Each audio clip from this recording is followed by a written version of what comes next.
Er is me iets ingefluisterd over het verbod op confetti en water.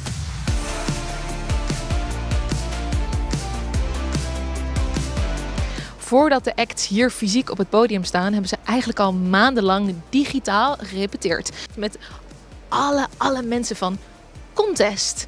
En daar weten wij, en zometeen jij, alles van. Hey Twan.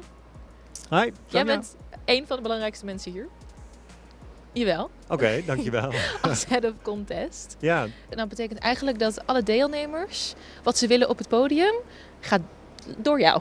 Min of meer, ja. Het is een combinatie van, ik ben een televisiemaker. Maar ik ben ook een beetje een gastheer. Ik ben een beetje een diplomaat ook vaak. En ook de scheidsrechter, want het is een wedstrijd en er zijn er regels voor. En die hou ik dan een beetje in de gaten. Je doet als land mee. Ja, En dan kom je jou tegen en je zegt: hallo, ik ben degene die al jouw props en je vliegtuigen en je 60 paarden en dingen regelt. Hoe ziet dat er precies uit? Wat is de wasstraat van het eerste mailtje tot en met nu letterlijk op het podium? Er is een deadline, die was dit jaar op 9 maart. Dan moet je zeggen, dit is de artiest, dit is de song. En ze moeten kunnen een plan indienen. En dat gaat precies over de dingen die jij nu net noemde, maar ook over het licht, over cameravoering. En ja, hoe duidelijker je bent in je plan, hoe beter wij ermee aan de slag kunnen. Maar ze kunnen ook bijvoorbeeld een vaag idee aan ons geven. We willen een vulkaan. Iets met rood, iets met glitter. Ja. Dan maken we een tekening. Eigenlijk zijn we een beetje aannemers ook. Dus net als jij misschien een nieuwe keuken zou willen in je huis, maken wij een mooie tekening. Zeg je op een gegeven moment, kan dat muurtje eruit, ik wil nog iets anders. Doen we nog een keer. Hangen we er een prijskaartje op een gegeven moment aan. Zeg je, kan het niet voor minder? Kijken wij een beetje moeilijk, zeggen, nou oké, we halen er €500 vanaf. Jouw keus. En dan gaan we hem bouwen. En dan staat het op het podium. Ja. En dan neem ik aan dat niet elk land evenveel uitpakt. Want hoe lang heb je voor de wissel? Want het is echt een snelle show.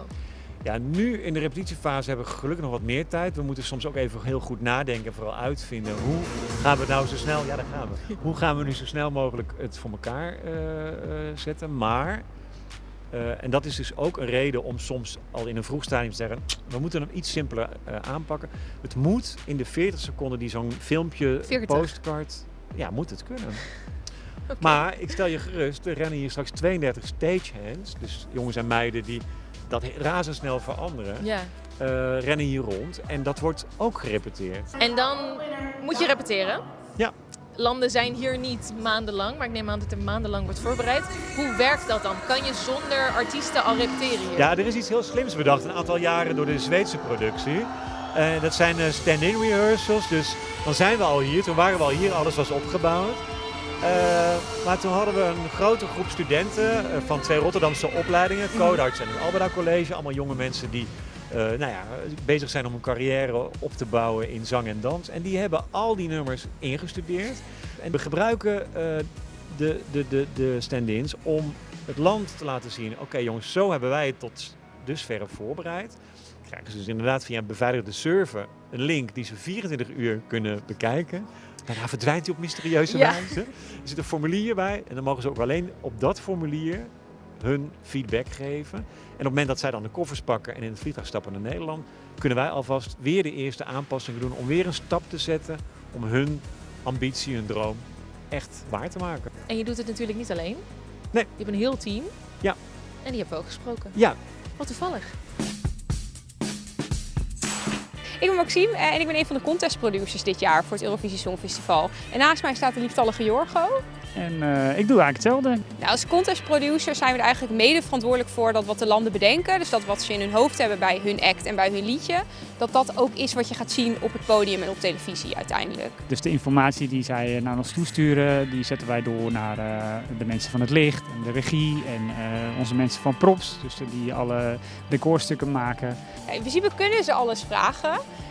Maar ja, er zijn natuurlijk gewoon wel een aantal huizenregels die we hier hebben die echt niet kunnen. Zoals geen water op het podium. Ja, dan kunnen ze hoog en laag springen, maar dan blijft het antwoord toch wel gewoon echt nee. Of confetti. Of confetti, mag ook niet. Inderdaad, mag ook niet. Maar in principe is het zo dat het geen brug te ver is en geen idee te gek. Ja, je voelt echt dat het iets heel groots is. Dus in die zin wel een soort droom dat je denkt, ja. De allereerste dag dat we hier waren, zagen we het allereerste land op het podium. En het was nog helemaal verre van perfect. En het was nog ook half met het werklicht aan. Maar toen zagen we voor het eerst zo die deuren open gaan en de lampen erbij komen. En toen moesten we allemaal gewoon een traantje wegpinken.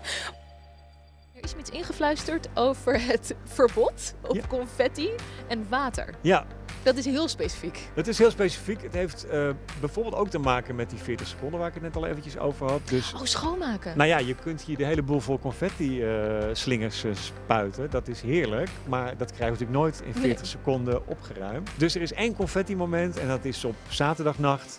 Als we aan het eind van de grote finale weten wie de winnaar is. En daar hebben we het prachtigste confetti voor. Maar dat is ook echt werkelijk het einde. Het einde, precies. En de regels zijn dit jaar een beetje anders.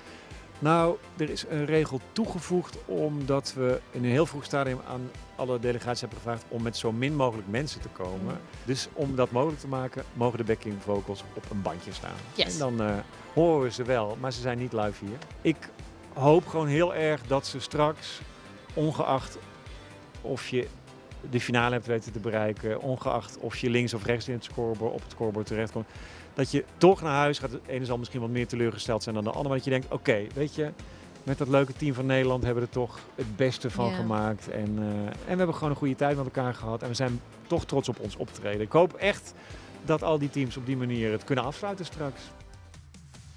Het is natuurlijk de winner takes it all. Maar aan het eind van de dag heeft iedereen een fantastische show meegemaakt. Wil je nou meer weten over het Songfestival? Dit is het kanaal om op de hoogte te blijven. Tot snel! Ja, oké, Zo. doe maar voorzichtig.